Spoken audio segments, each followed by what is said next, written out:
turtii muraasa booddee walitti deemnee irraa kan daawwachaa jirtan Yookoo Dooktar 724dha. Egaa gaaffii yoo qabaattan hakiimota keessan dubbisuu yoo barbaaddan 724 irratti bilbiluu dandeessu.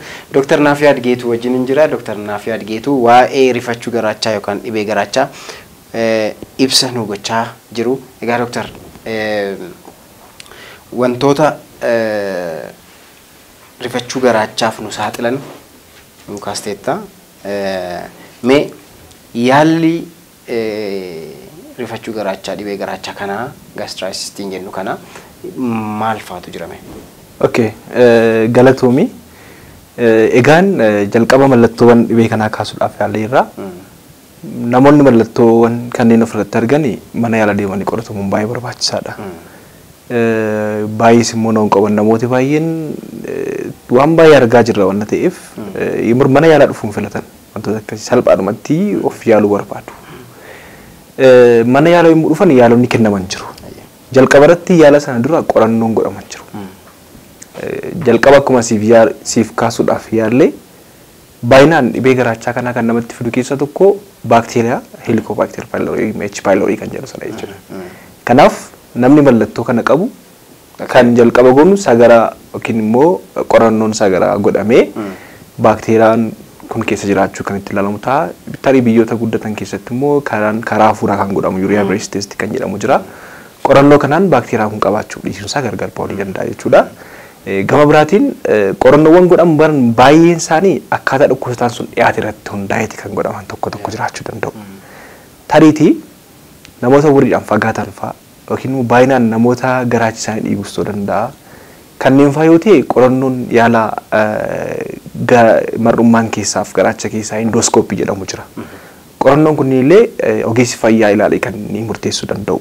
Dhukkubsataan tokko ofuma isaatiin ka'ee qoratamee ilaalama kan jedhu osoo hin taane mana yaalaa deemee qorannoon kun si barbaachisa moo si hin barbaachisu jedhamee yeroo itti godhamu jira. Maaliif akkuma beekamu biyya guddachaa jiru keessa jirra. Biyya keenya keessatti baay'inaan iddoo baay'eetti argamu jira actually. Xiqqoo qorannaan isaas baay'ee qaalii yookiin mi'aa waan ta'eef jecha ogeessa fayyaa tokko disaayil godha jechuudha. Dabalataan qorannoowwan godhaman tokko tokkos ni jiru. Akkuma jalqaba siif kaasuudhaaf yaale qorannoo dhiigaas ta'uu danda'a. Haala dhukkubsataan sun dhiyaate irratti ilaalamee kan qorannoon kun godhamu jechuudha. Gama biraatiin yaala isaatti yoo deemne yaalli isaa ni jira.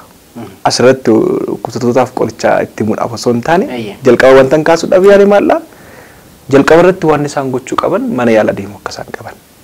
Mana yaala erga deemanii booda fakkeenyaaf baakteeriyaan garaachaa poozitiif ta'e jennaan namni tokko baakteeriyaa garaachaa qabaannaan qorichi kennamuuf jira. Baakteeriyaa garaachaa sana balleessuuf kan kennamu jira jechuudha. Asirratti ammallee hawaasa keenya wanta nu hubachiisu qabu tokko jira. Tariitii mallattoon sababii namoonni kan dubbataniif mallattoo garaachaadha jettanii qoricha hawaasa keenya biratti baratame baay'inaan jira waan ta'eef jechuudha. Kana qofa filachuu qofa osoo hin taane tariitii mallattoo sammuu tokko nutti fooyyessuu danda'a. Garuu baakteeriyaan kun booda ilaaluu dandeenya.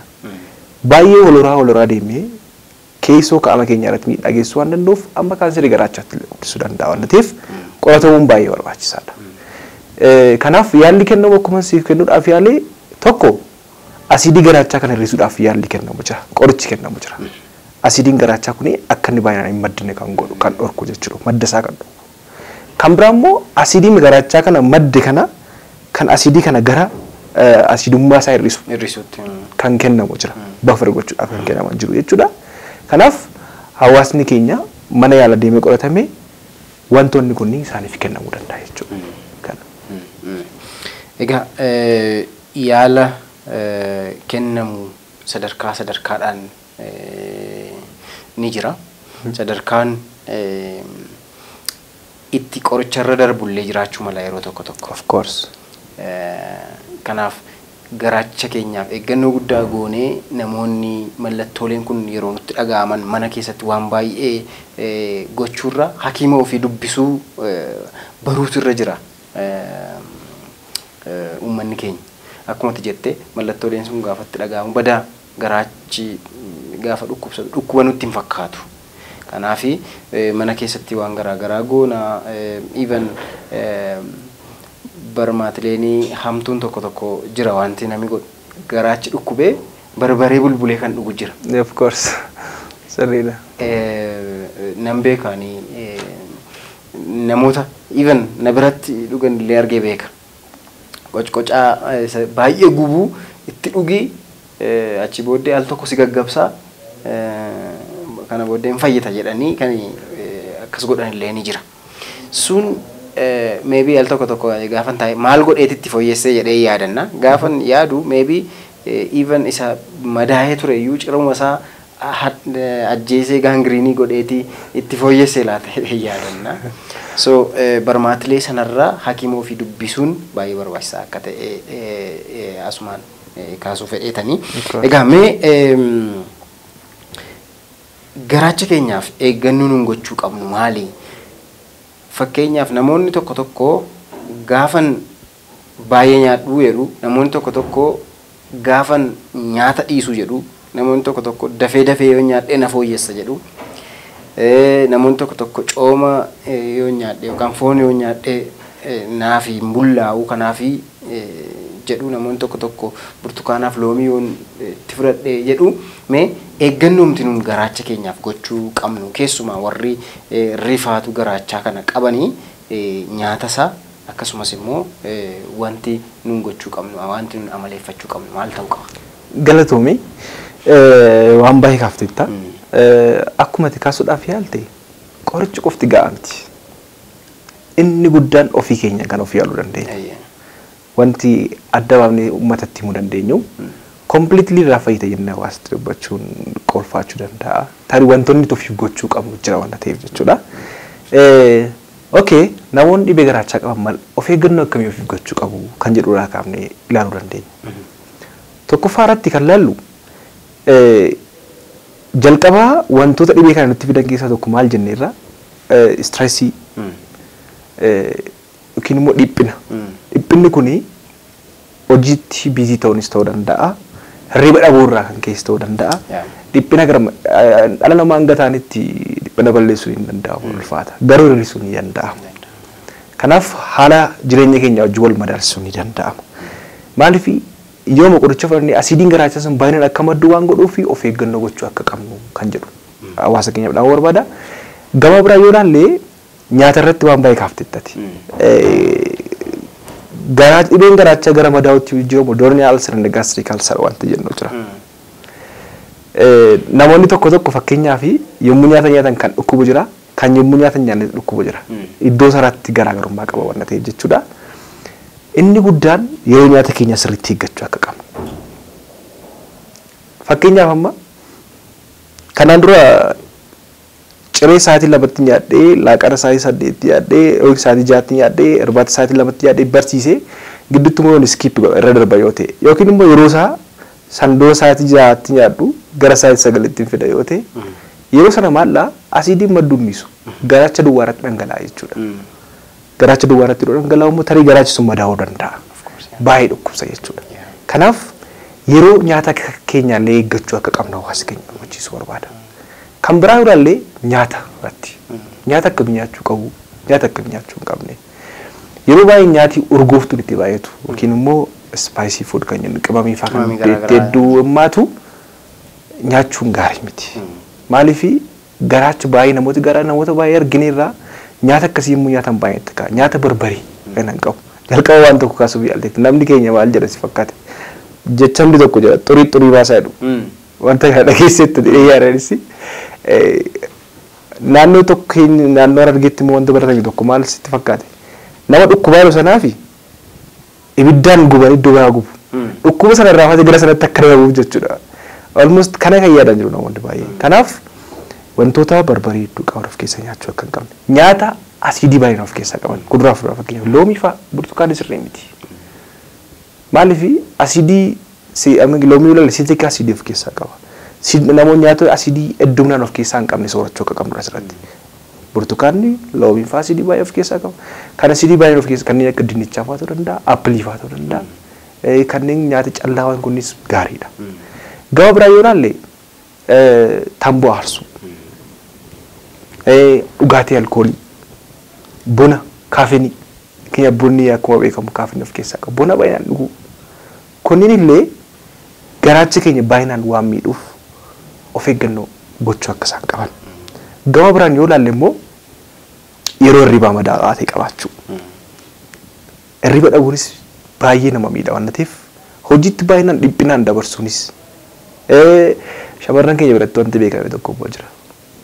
Tarii taateewwan gosa salphaatti ilaaluu dandeessa. Yeroo baay'ee maastikaa namoonni baay'inaan alanfatan jiru. Yookiin aancaa kan jedhamu afaan Oromootiin tarii maastikaa kana yeroo beelaan namoonni nyaatanis jiru. Maal ishee amma tariitii akka ogummaa fayyaatti yoo ilaalle daayijeeshiniin seefaalik feezii irraa jalqabaa yaaduun fakkeenya namni tokko immoo nyaata gorora isaa yeroo keessaa uffaa yookiin ni argitu hawwiidha. Reedii ta'aa jira jechuudha. Wanti ta'e qophaa'aa jira waan ta'eef garaachi reedii ta'a waan ta'eef nyaata bulleessuu keessatti maasiidiin qooda guddaa qaba asirratti asiin. Yommuu nyaata nyaannu kana maastikeessi gootu yeroo kanatti garaachi keenya akka waan nyaati dhufaa jirutti eegaa waan ta'eef asiidii gadhiisaa jechuudha. Kanaaf yeroo baay'ee maastikaa yeroo dheeraa lafachuunis gaarii akka hin taane hawaasa keenya hubachiisuun baay'ee barbaachisaadha. Yeroo darba keenya nyaatawwan immoo nyaatawwan kaarboneetii ta'an yookiin immoo saamsamoo ta'an dhugaatiiwwan saamsamoo ta'an kaarboneetii diriin kan jennu kanneen akka lallaafaa ta'uu danda'a baay'inaan fayyadamuu dhiisarrallee of eeggachuun baay'ee barbaachisaadha. Dhugaatii alkoolii dhuguun qabanii kan biraa immoo namoonni keenya fakkeenyaaf maalin siif kaasuuf yaala jalqaba irratti baakteeriyaa garaachaa poozitiif ta'inaan qorichi gosa 3 kan kennamu jira. Qorichi kennamu baakteeriyaa sana balleessuudhaaf. Namoonni keenya maal godhu si fakkaate? Mallattoo ishee guyyaa lamattis 8ttis 4ttis irraa dhaabu maal godhu? Hin dhiisu wala qoricha. Yookiin immoo qorichi immoo saayid effektii mataa isaa qaba. Dhugaadhaa qorichi sana sun ulfaata. Saayid effektii sana dhabanii immoo namoonni maal godhu ni dhiisu yeroo isaatti dhiisan jiru. Baakteeriyaan kun enduune jechuudha. Tarii xiqqoo mogoleessa laaffisanii ta'uu danda'a garuu enduune jechuudha. Kanaaf torban lamaaf kenname taanaan torban lamaaf fudhachuu. Torban sadiif kenname taanaan torban sadiif fudhachuun baay'ee barbaachisaadha kan jedhu kaasuu barbaade. Baay'ee galatoomii dooktar. Egaa silas akka nuuf kaastee antiipeen yookaan immoo qorichoota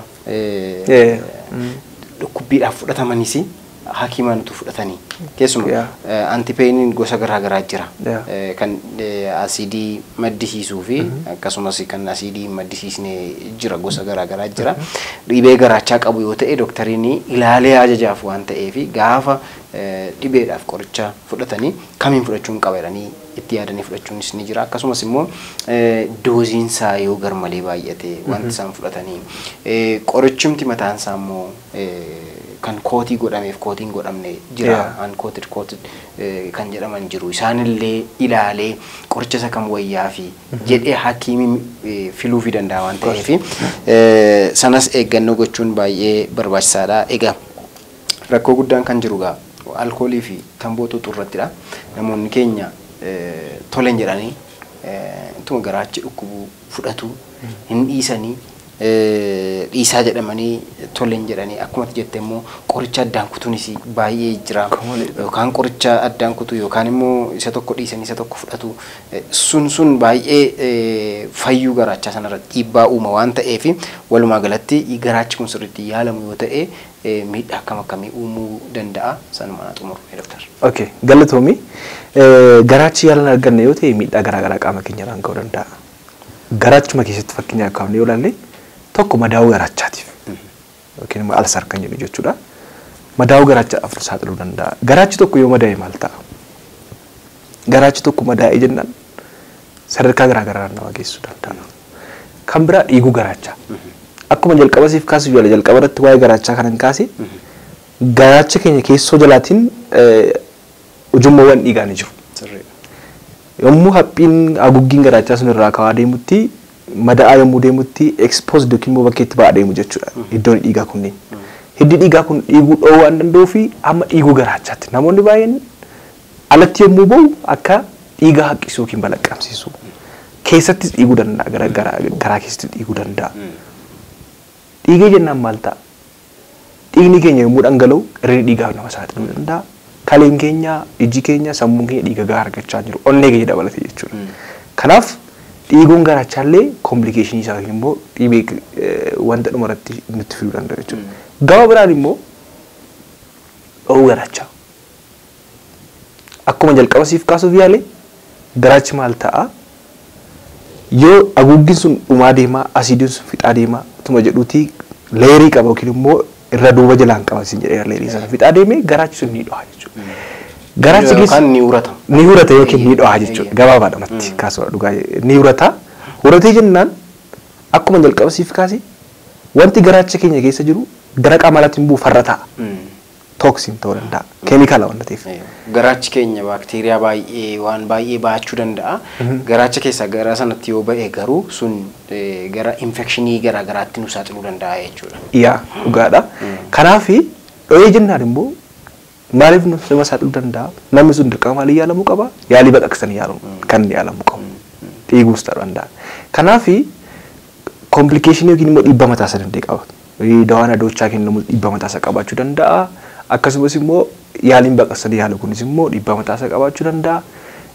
Tarii namoonni baay'een immoo neegleekti gochuun akkasumaan dhiisuun turuu danda'u waan salphaadhaanii lubbuu isaanii dabarsuu danda'a.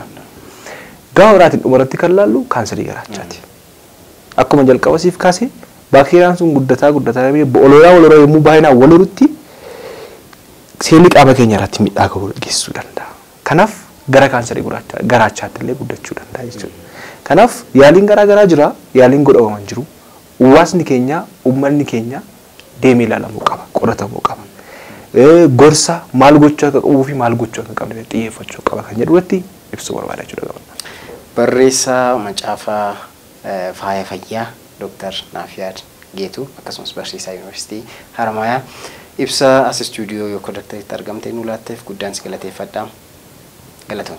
Galatoomii fayyaan dhabii. Egaan daawwattoota keenya turtiin keenya har'aa asumarratti xumuramaa hanga torbanitti gaaffii kamiyyuu yoo qabaattan doktara keessan mariisisuu yoo feetan lakkoofsa gabaabaa 7024 irratti bilbiltanii yookoo doktar jettanii doktara keessan dubbisuu dandeessu. Waa'ee fayyaa kamirrattiyyuu waa'ee dhiibbaa dhiigaa, waa'ee dhibee sombaa akkasumas waa'ee garaachaa ammaa haasofne irratti doktara mariisisuu yoo barbaaddan waa'ee ulfaa, waa'ee gadameessaa, waa'ee daa'immanii dhimma kamirrattiyyuu doktara keessan dubbisuu yoo barbaaddan 7024 irratti bilbiluu dandeessu. Torban sagantaa biraatti walitti deebina. Hamma torbanitti nagaan nabila.